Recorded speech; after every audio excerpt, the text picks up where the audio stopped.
Spotlight.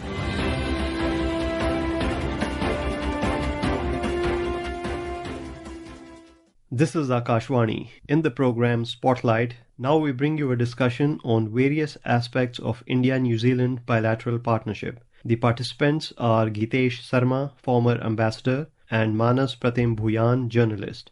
Ambassador Sarma, the New Zealand Prime Minister Christopher Luxon is currently visiting India. He held wide-ranging talks with Prime Minister Narendra Modi yesterday, covering almost all the aspects of India-New Zealand relationship. The talks were very positive, and in the talks, both sides decided to ramp up their overall bilateral cooperation in diverse areas. A significant aspect of the discussion between Prime Minister Modi and Prime Minister Luxon was the decision to upgrade the defense cooperation between the two sides. A defense cooperation agreement was signed following the talks, along with 5 other agreements. So how do you see the overall trajectory of India-New Zealand relationship following the talks between the two prime minister, and particularly the signing of the defense cooperation agreement and a decision to significantly expand various aspects of the strategic and defense cooperation, including in the Indo-Pacific? How do you see it?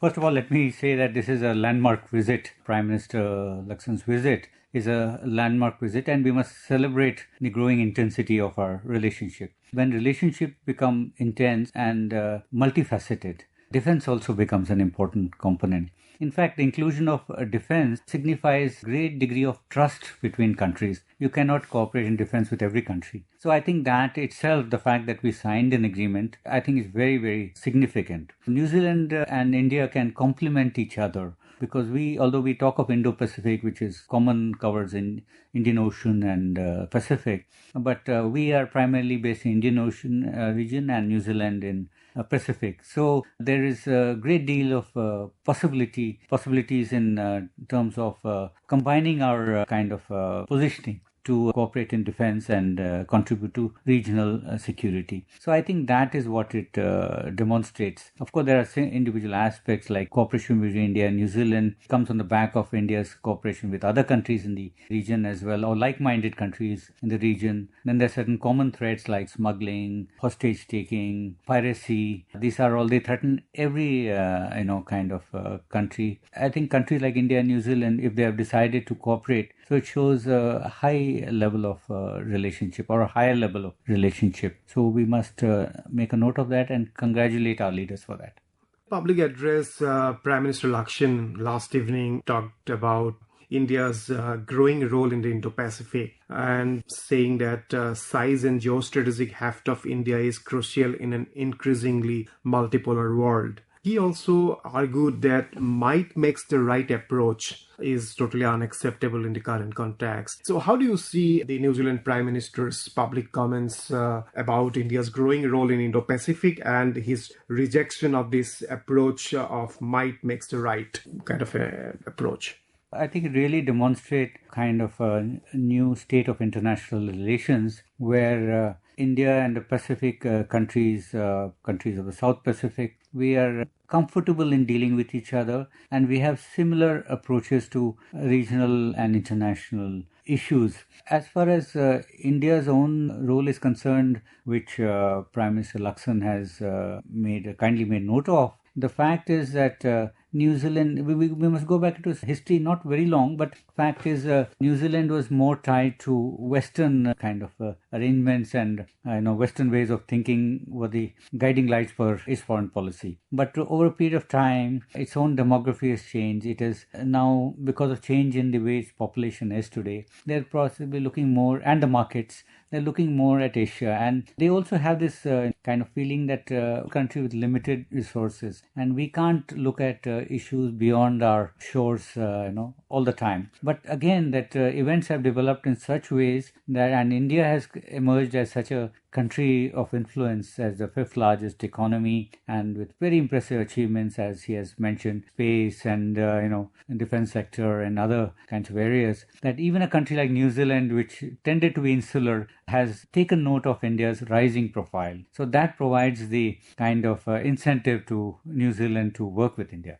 One of the key decisions taken at yesterday's discussions between the two prime ministers was about working towards an agreement to simplify the mobility of skilled workers and address issues related to illegal migration. A significant number of Indians actually every year go to New Zealand for jobs, for higher studies. And migration has been one of the key aspects of India-New Zealand relations. So how do you see this decision to go for a kind of agreement to ensure orderly migration and check illegal immigration? As you see that you have yourself said that to check illegal migration, India is a country which follows international culture of respecting laws and national boundaries, frontiers, and we would like movement of professionals and individuals to take place in an orderly way. But if there is a high degree of illegal movement, that affects the legal route. And today you can see that Indian professionals are welcome and wanted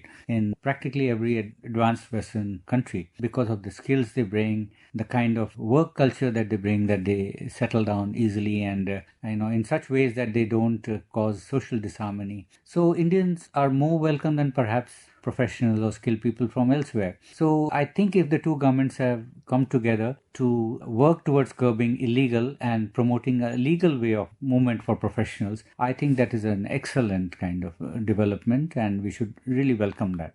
So the two prime ministers also announced starting negotiations for a mutually beneficial, ambitious free trade agreement to boost two-way trade between India and New Zealand. And Secretary East in the Ministry of External Affairs, Mr. Jaydeep Majumdar, at a press conference, he said that we hope the FTA will be concluded by end of this year. How do you see the decision? Because it also comes against the backdrop of fears about a global trade war triggered by President Donald Trump's tariff policy. So how do you see the decision by India and New Zealand to start negotiations for a free trade agreement to expand two-way trade?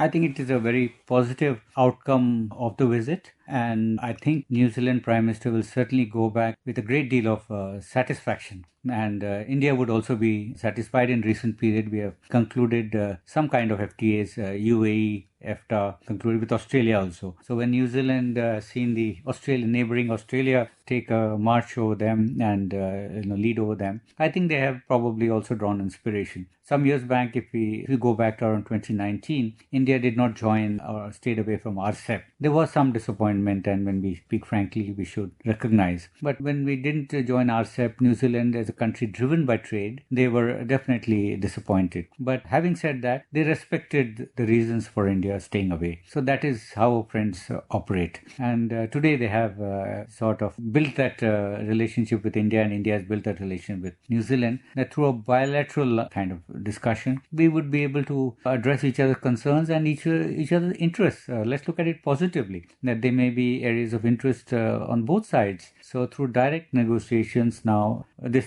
free trade agreement should move forward swiftly. So I think it's something which is really commendable. In his media statement, Prime Minister Modi on the FTA said mutual cooperation and investment shall be encouraged in the fields such as dairy, food processing and pharma. He also said that we have given priority to mutual cooperation in the areas of renewable energy and critical minerals. How do you see these kind of pathways? New Zealand, Prime Minister Modi has spoken taking into account the specific situation with regard to New Zealand. When we talk of dairy and agriculture, for instance, New Zealand sees these sectors as very strong, and its ability to export to other markets, something that it would like to tap. So Prime Minister Modi has recognized the New Zealand interest in this. We also know that New Zealand has stayed away, for instance, from nuclear energy, for instance, in the Pacific region. There is a great deal of concern about these kinds of energy. They look for clean energy, and given that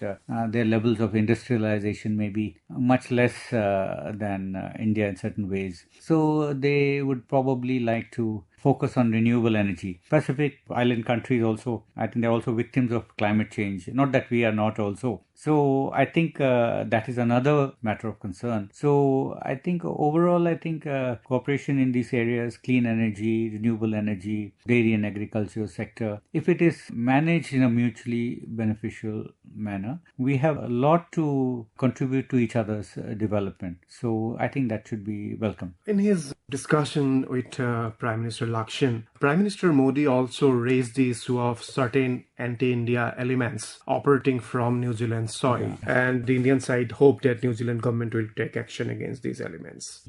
Let's listen to what Prime Minister Narendra Modi said on India's expectations from New Zealand to check anti-India activities from New Zealand soil. आतंकवादी, अलगाववादी और कट्टरपंथी तत्वों के खिलाफ हम मिलकर सहयोग करते रहेंगे। इस संदर्भ में न्यूजीलैंड में कुछ गैर कानूनी तत्वों द्वारा भारत विरोधी गतिविधियों को लेकर हमने अपनी चिंता साझा की। हमें विश्वास है कि इन सभी गैर कानूनी तत्वों के खिलाफ हमें न्यूजीलैंड सरकार का सहयोग आगे भी मिलता रहेगा। So, do you expect New Zealand to just take action? How do you see it? By and large, one can say that the Indian diaspora, I believe, is around 6% of New Zealand's population. Their contribution to New Zealand's growth and their multicultural life, that is appreciated. And there is, of course, that element. There are some elements for various reasons. They have struck another kind of note. Now, as friends with a high degree of understanding on